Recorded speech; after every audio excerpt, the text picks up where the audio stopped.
Mira Business FM. Welcome back. This is Mira Business FM DayBreak with me, Inzamam Rashid. Now, over the next hour, we are going to be talking about the future. And when we think about the future, it's no longer something that's distant, I don't feel anyway. It's happening right now and probably faster than many of us can actually keep up with. Me, definitely. Artificial intelligence is already in our homes, it's in our workplaces, it's even in the way that governments and businesses make their decisions today. It's very exciting and the possibilities feel limitless. Smarter cities, personalized healthcare, as we've discussed on this program before, cleaner energy, and even longer lives. But let's be honest, it's also a little bit unsettling. AI challenges what it means to work, to create, to learn. It raises questions about privacy, about fairness, even about control. And for many people, the future feels both thrilling and intimidating at the same time. And that's exactly why conversations about the future matter. And that's what we're going to do on the DayBreak today. We can't just sit back and let technology happen to us. We have to shape the way that it works. Few people understand that better than my guest today. Brett King is a futurist. He's a best-selling author, entrepreneur, and the founder of the Futurists Network. He spent years advising governments and businesses on how to prepare for tomorrow. And now he's bringing some of those world's brightest minds to Dubai for the Futurist X Summit 2025. Brett, welcome to the show. Welcome. Yeah, great. Thanks. Do you know what the definition of a futurist is? Go on, you tell me. Never being wrong today. Very good. See, that's a good thing to carry around with you. Brett, thank you so much for joining us. Let's start with the summit itself. Tell us why Dubai, why now, and what can we expect when the world's leading futurists gather here later this month? I think one of the things that has attracted me here, I've just got my gold visa and moved here, so thank you. That's a good feeling, isn't it? Yeah, it is. And working with the Prime Minister's office here and the central bank. But I would say what categorises Dubai in particular, and the UAE in general, is that they're not scared of the future. We're embracing the future here. There's an investment in the potential of the future. You've got other economies, US, for example, where there's trepidation about the future and they're sort of trying to pull back to times in the past, So if I was to identify the top 3 or 4 economies in the world that are most likely to make the grade of being what we would call a smart economy in the future, it would be China, number 1, UAE, the Kingdom, Saudi Arabia, and South Korea. That they would be the 4 most future-ready economies that we can see in the world today. Why Saudi Arabia? What puts Saudi Arabia up there and the kingdom, as you call it? The kingdom. Well, I think the Vision 2030 proposed by MBS and sort of the momentum that has gathered there in recent times about changing the economy for the better.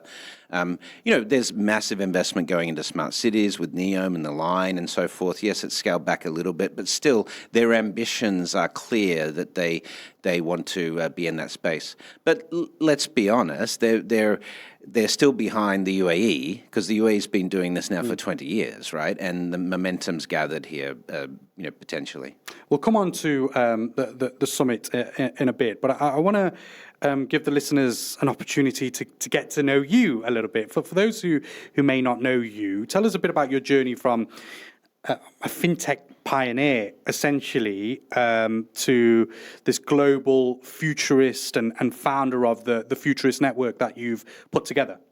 Sure. Well, I started writing as a futurist about 15 years ago. I wrote my first book, which was focused on the banking sector, because the banking sector, along with the healthcare sector, are probably the 2 sectors that are going to be disrupted the most by technology over the next 20 years. And there was just a general lack of preparedness at the executive level within the largest banks of the world. So I saw that as an opportunity. But my background is essentially a technologist working on technology, disruption, technology architecture in these types of industries. And, I just saw that that's where I could sort of make the biggest input at that time. But in 2015, I wrote my first full futurist book, which was called Augmented, Life in the Smart Lane. And that ended up on President Xi's bookshelf. and Wow. that was used by the Chinese cabinet to inform on smart city development. How do you get to know about the fact that a book has ended up on the desk of President Xi? Well, I can tell you the day. It was January 8, 2018. Yeah. I was at home and my phone started blowing up, and my friends are all texting me from all around the world going, "Did you see? Did you see?" And it had turned out that President Xi had his national address and my book was on his bookshelf. Wow. So, What's that feeling like? It was amazing. Look, as a futurist, or as an author, the best thing you could hope for is that what you've written is able to really influence people in their thinking, and to have that sort of level of access and have that sort of level of interest, it was very fulfilling, of course. I bet.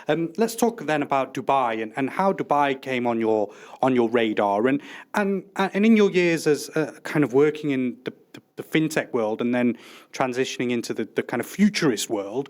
What have you noticed about Dubai in particular, and what was your first interactions with this city?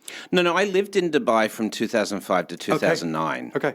But when the financial crisis hit, I had a business here that got hit really hard. It was a technology advisory business working in financial services, and I had a financial services training business here. Both got hit very hard during the financial crisis.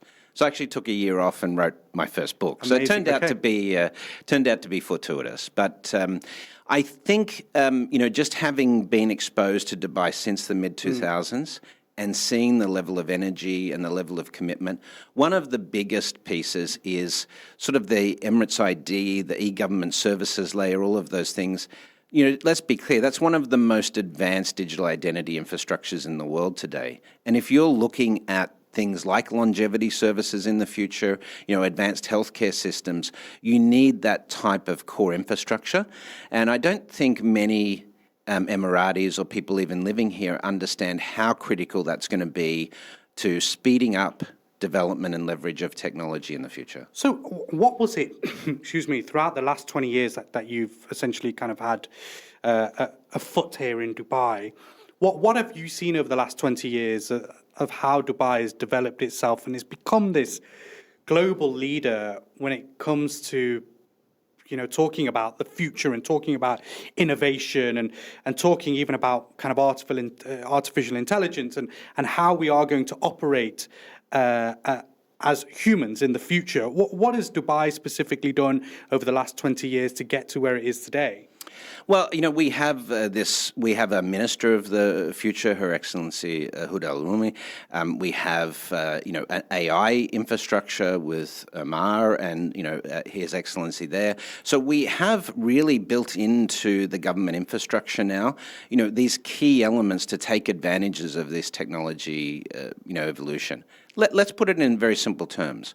We're at this point right now where technology, because of AI, quantum and these sort of things, is sort of increasing exponentially in terms of its potential application in society. But general policy adaptation moves much slower.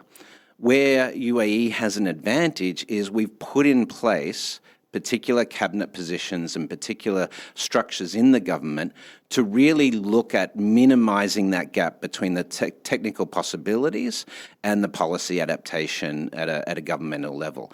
That is very rare today on a global basis. I'd love to know, because obviously you would have had a hand in kind of shaping Dubai's position right now as a futurist nation.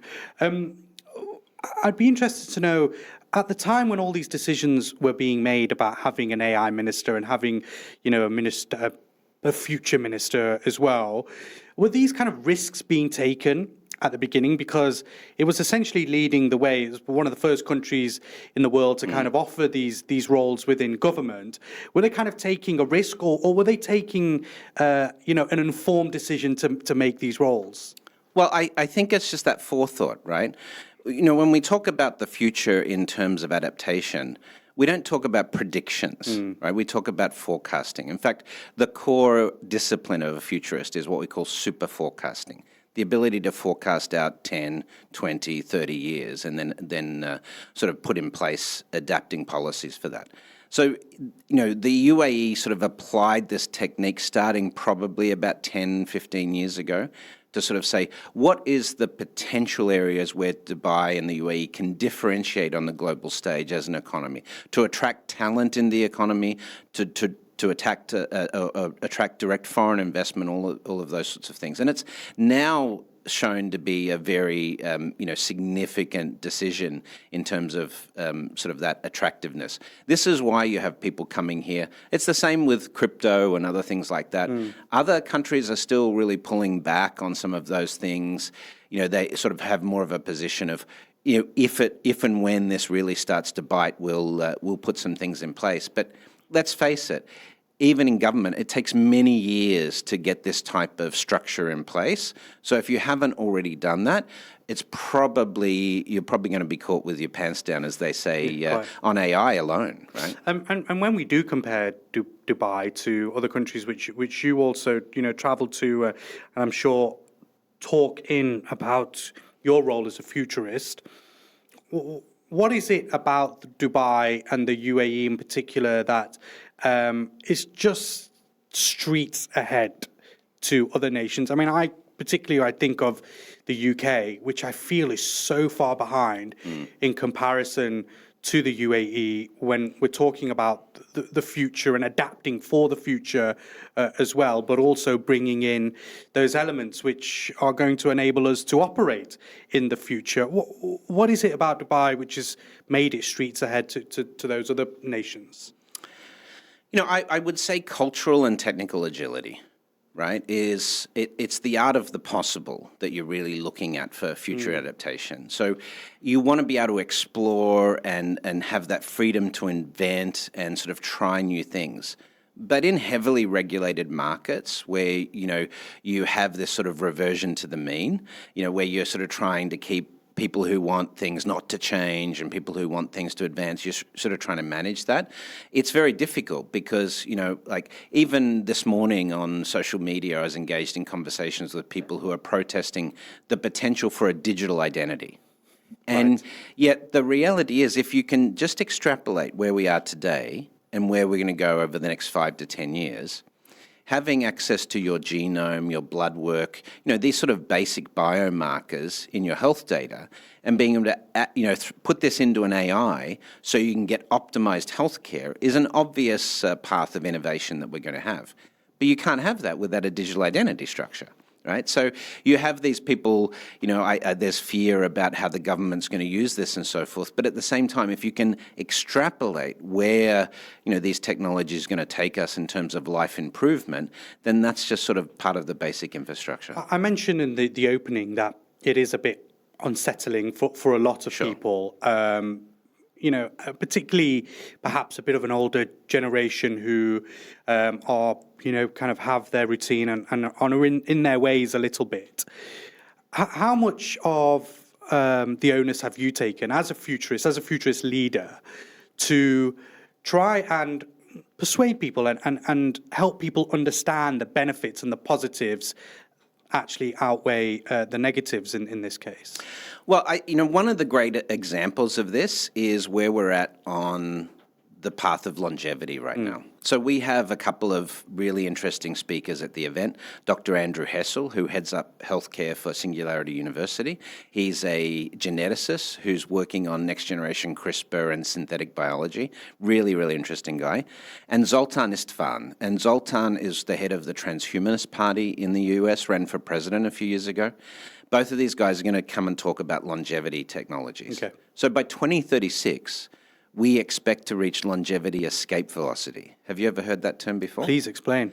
So this is where we're seeing all of the science come together. So by 2036, we should be able to freeze your biological age. Wow. Right? So we should be able to prevent you from aging. Now, we won't be able to necessarily make you younger, but we can slow down the aging process at that point. That, for example, is... this is the first time in human history we'll have those tools. How long have we been searching for the fountain of youth, right? But this does require sort of, agility in respect to policy and technology. And where's that going to be available? When where can you go and do that? How does something like that work? Well, there are longevity labs striking up all over the country right now in the UAE. We have Aspire Rejuvenation as one of those partners in the Futurist Summit. So there are places you can go in the UAE to get today that have a focus on this. Hyperbaric chambers, genome. Even, I don't know if you've heard of NAD, NAD, or Yes. NMN, infusions and things like this. And then, I think what we really understand right now in terms of this, it's going to be both, a therapeutic regime with next generation drugs and genomic analysis, but it's also going to be about lifestyle. So I think that's the infrastructure that we're sort of really building right now, is how do we create lifestyle infrastructure that helps with longevity. And that's the thing that a lot of people are interested in, kind of wellness and lifestyle and living longer. Essentially, we see that kind of in physical terms when it comes to real estate developments as well. We see a lot of real estate developments focusing their new developments around kind of well-being, lifestyle, living longer, and integrating kind of future and technologies to make that happen. How much of that do you think is a main kind of goal when you talk about futurism, kind of improving people's way of living and also living longer? Is that the kind of the main focus right now? For me, it definitely is. I'm in a hurry to get to the future because I think it will improve quality of life for everybody.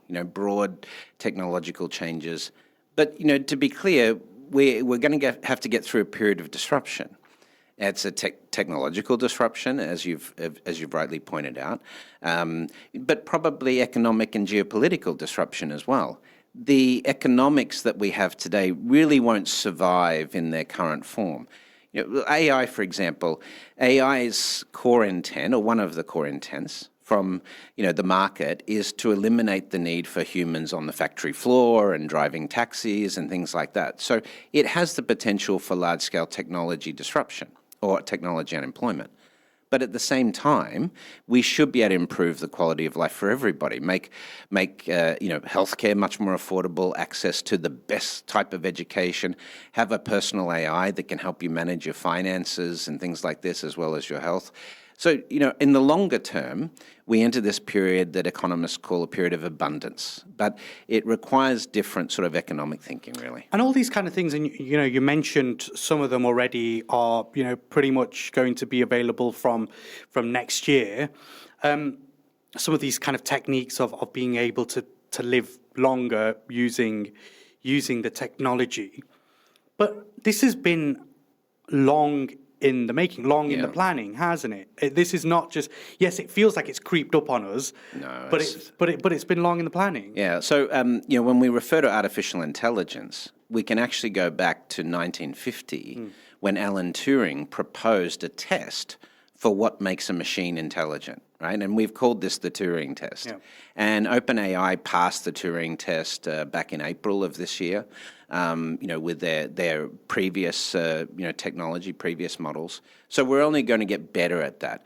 Eric Schmidt, the former executive chairman of Google, he talks about non-human intelligence being, a really big deal, the biggest deal in the last 1,000 years for humanity. But what he says also is that within a few months, probably early next year, the smartest mathematicians, the smartest physicists in the world will be AI. So if you're in those fields, you're going to have to be working side by side with AI. Yeah, and you're probably going to need them more than ever in the future as well. Brett King is with us. He is a futurist, and he's the founder of the Futurists Network. We're going to be talking to him next a bit about the Futurist X Summit 2025, which is happening here in Dubai. It's why he's here to talk to us today. So we'll get a bit more information about that. Who will be joining Brett at the summit when it is here next week? Am I right? Yes, yeah, September 22nd and 23rd. Starting next week. So we'll talk to Brett about that a little bit later on. If you're all right to hang fire there, Brett, sure. We'll come back to you in the future. First, though, we're going to get the news headlines. Mira Business FM. You're listening to Mira Business FM. Welcome back to Mira Business FM 12:33 on the clock. We are speaking to Brett King, the founder of the Futurists Network and the man who is bringing the Futurist X Summit 2025 to Dubai, kicking off next week. Brett, it's a pleasure to have you on DayBreak this afternoon. Thank you for joining us. Let's talk about the summit itself. What can we expect? Who can we expect? And why is this so important to have a summit like this here in the UAE? We have 30 of the world's top 50 ranked futurists. So it's the largest gathering of globally ranked futurists ever to assemble anywhere in the world, actually. So that's pretty cool. Kicking off on day one is Professor Brian Cox. I'm sure you know of him from the UK. Astrophysicist, one of the best science communicators in the world. And then kicking off on day two is Commander Scott Kelly, the retired NASA commander, shuttle pilot commander, who spent a year on the space station. So I'm super excited about that because I'm a space geek. Was she one of the ones who was stuck up there? No, for a while? he. Okay. Yeah. He spent a year up there, and they did a genetic study with his brother Mark, who was his twin. Yes, okay. Right? So to see what the genetic divergence would be as a result of his long-duration space flight. So, okay, well, he's back down on Earth, and will be with us in Dubai. And what can we expect in terms of the summit? What if people turn up there and obviously have to register and all that kind of stuff? What can they actually expect when they arrive? So we kick off in the morning with the big keynotes and big panels with some of the world's top futurists talking about major implications for policy and technology. So looking at quantum computing and artificial intelligence, looking at the geopolitical situation, looking at advances in healthcare and so forth. And then in the afternoons each day we have a couple of tracks.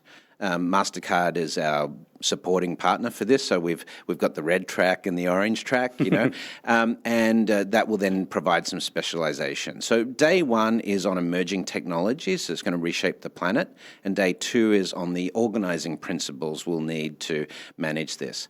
One of the really interesting sort of science fiction type things is Pablos Holman, who'll do the closing keynote for the morning on day one, and he is a leading venture capitalist looking at next generation emerging technologies. When I kind of think, you've got 30 of the kind of greatest futurist minds all coming together under one roof, I'm thinking, God, if I attend that, I'm so kind of out of place. But actually, is this what it is all about? Yes, okay, bring the people who know what they're talking about, but also have people in the room who don't necessarily know much about it, and that's where they can learn. We want to make the future accessible. That's really the key. As I said before, our greatest concern is that, it's not AI that's the threat or, climate change that's the threat. It's human adaptability, which is actually the problem right now. Barriers. Exactly. So unless you understand what the future is going to bring, then adapting to that is much more difficult. So this is why we really want to educate the market and the leaders. We have over 400 of the UAE's top CEOs and executives coming. We have many ministers coming to the event, and they're coming because they want to be informed about what the future potentially is going to bring to their areas of competency and make sure that they can adapt. And I think that's the same of everybody. Why bring an event like this to somewhere like Dubai? Why bring all those people to a place like Dubai to have this conversation and this summit? I think for two reasons. One is it can do a lot of good here because of the culture we've already discussed in the first half, right? About the culture of readiness and the preparedness to embrace the potential of the future. And secondly, if you want the right sort of attendees, government support and all of that, and the Ministry of the Cabinet, His Excellency Mohammed bin Talia and his team have been extremely supportive of this. That's really why Dubai makes the most sense for us, is if you want to pull something like this off and have the right sort of attendance and the right sort of participation from a talent perspective, you need that type of coordinated support. You mentioned there governments attending as well. How much of this is a facility, an event to also ensure that those conversations that are being had on the stage, whether it's in panels or keynote speeches or whatever, actually turn into quite tangible impact for businesses, policymakers, and government leaders here in the UAE and the wider world. So one of the really cool things we've built into our stack for this event is our own Futurist GPT. Okay. So we've trained an AI on the world's top 300 futurists, their content, their interviews on the Futurist podcast that we have over the last 4 years and so forth. And at the end of each day, we'll absorb and contextualize all of the information that's occurred on stage and produce a report looking at the next 20 to 30 years, including where the policy impact can be, which emerging technologies we need to invest in, and what are the likely timelines for impact of these changes that we've discussed on stage. So really tactical. When you really think about that, and if you've got 30 of the brightest minds in the world coming together under one roof, and then you're using your own AI, your own GPT to create a document or whatever it may be at the end of it. I mean, that's pretty extraordinary, isn't it? And this is, again, you asked why Dubai, because we can do this sort of stuff in Dubai, right? I feel like that must be quite a sacred document that you have at the end of it. I mean, I hope so. I'm hoping that when people get that, they see the potential for this type of platform and technology, and then that gives us the ability to take it to the next level. I sort of think of these 30 futurists, it's sort of using popular vernacular, they're like the Avengers of the future, right? We parachute them into Dubai, and they're the best of the best of the best, and they can help us inform on policy and technological and development investment, with companies like G42 and others supporting this. It really is sort of a foundational lift in terms of that core future readiness skill set. I'm sure many of them won't be using actual parachutes, though. They'll probably be on jetpacks and stuff like that. I guess so. And electric vehicles. Electric vehicles, yeah. Maybe flying taxis, which of course are coming to the UAE very soon. Someone like Brian Cox, I'm interested. I know you can't speak directly for him, but someone like Brian Cox, who spent a lot of his life looking at the past and how the universe is created and how we are here today because of what has happened in the past. Someone like him who being invited to a Futurist Network and program, and I know he does a lot of that work today, but that kind of feels like a bit of a juxtaposition to the work that he's done. How does a mind like that, who's focused so much on the past, now look towards the future? No, well, I think you have to be a good pastist to be a good futurist, right? Because it's not only about the technological trends that you're looking at, but it's you have to anticipate how humans are going to adapt to these changes. So you have to understand those historical precedents. What's happened in the past, how has human behavior, evidenced itself in those settings, and how is that likely to reflect on these sort of future changes?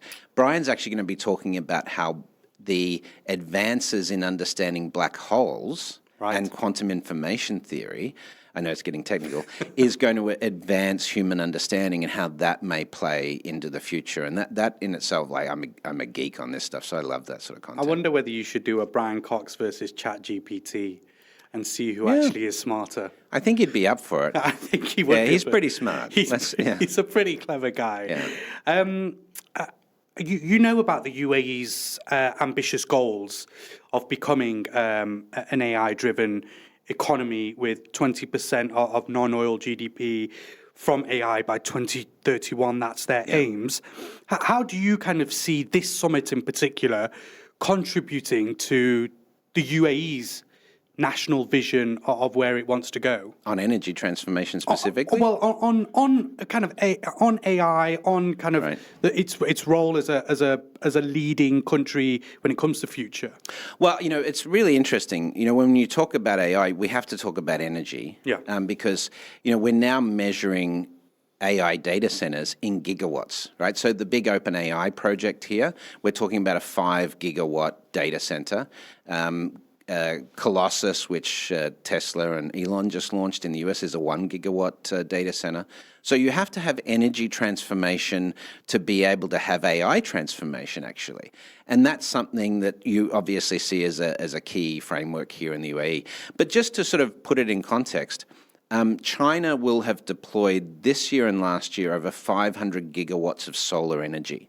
That's twice what the US has deployed in solar in the last 70 years. So that's the type of commitment you need to energy transformation in order to be an AI-enabled economy in the future. And that's probably why China is going to overtake the US in the next 10 to 15 years as the world's largest economy. And then, so what role does the summit specifically have to, I mean, maybe not necessarily change minds, but highlight some of those kind of disparities between different nations and encourage other governments to really pull their finger out and start doing more? That's the debate, right? The debate is, where are things going, and who should we be watching in terms of these transitions?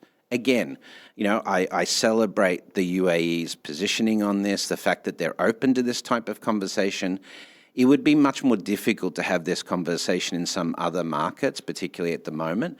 And so that openness to these conversations and seeing where that will take us, I think is one of the key reasons we're putting this here. But it's really, as you've sort of already identified or asked, it's about having the conversations. You can't anticipate the disruptions and the advances that we'll need without regularly having these types of conversations and diving into the details so we get it right. We've got not much time left, and I feel like I could talk to you forever, because not only am I learning so much, but it's just so interesting to hear how a man with your kind of brain and bringing all these people together just looks at the future and I guess has an idea of what the future essentially is going to look like. When you do think about the future, what are the kind of biggest things that you're genuinely optimistic about? I know you mentioned kind of living longer and wellness, but what things are you interested about when you look towards the future? We are very close to curing cancer. Wow. With the technologies we have. Quantum computers, over the next 5 years, we're going to have stable quantum computing platforms that will unlock, major advances in science. Essentially, we're on the cusp of being able to really level up the human species in terms of our capabilities from an intelligence perspective, scientific perspective, medical perspective, and so forth. But it does require that agility. And then what things are keeping you up at night when you think about kind of AI and emerging technologies and the future? Is there something that you're thinking about, you can't stop thinking about, or it's kind of, frustrating you that you need to see change as soon as possible? I saw a comic strip during the week of the 5 horses of the apocalypse, okay, and the 5th one being misinformation. Brilliant. Right? And I think that's my big concern right now, is that we're getting more and more divided because of the politics at a time when actually, these disruptions that are occurring, it's going to impact everyone. It doesn't matter whether you're on the left or the right or whatever, whether you're rich or you're poor.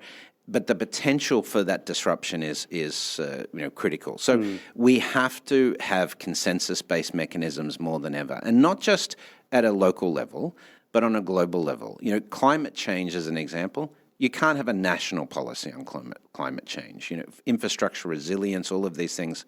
We need global plans for this stuff. So that's my biggest concern. And that's why we're having these types of conversation. How do we get consensus moving forward on this?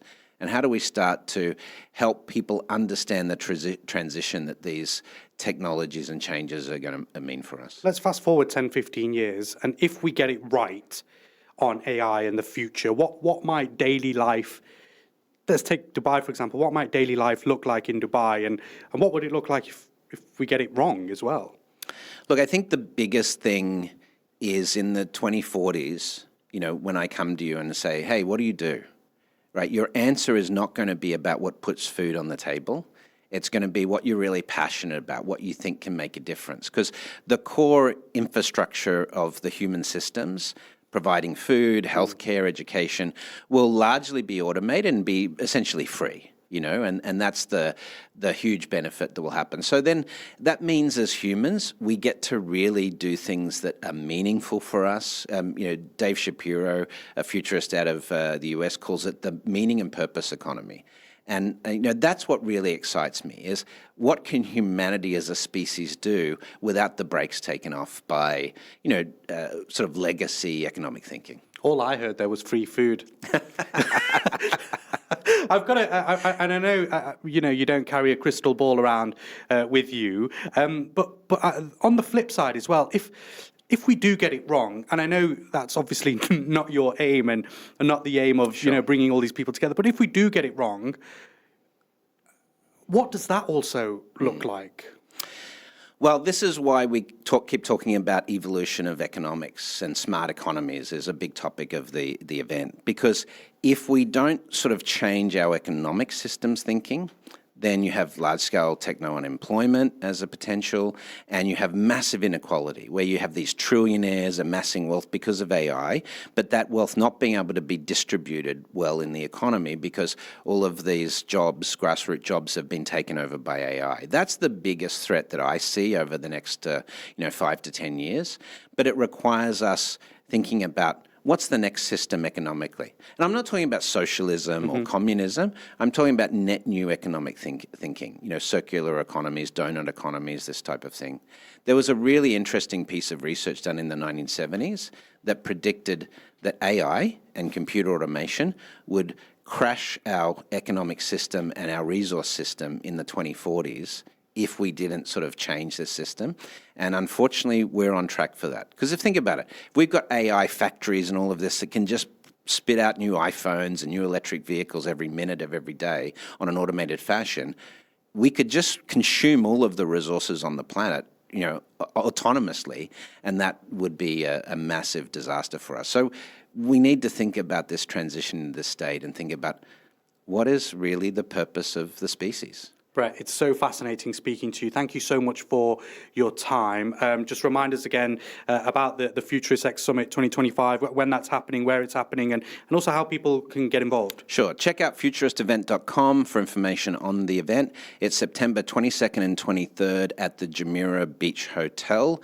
We would love to see you there, and I hope we can make a real difference. Brett King, the founder of the Futurists Network, thank you so much for your time. It's an absolute honor, and I'm sure we will be speaking to you very, very soon, sometime in the future. 12:50, this is Mira Business FM Daybreak with me, Inzamam Rashid. We will get the news very shortly. Mira Business FM.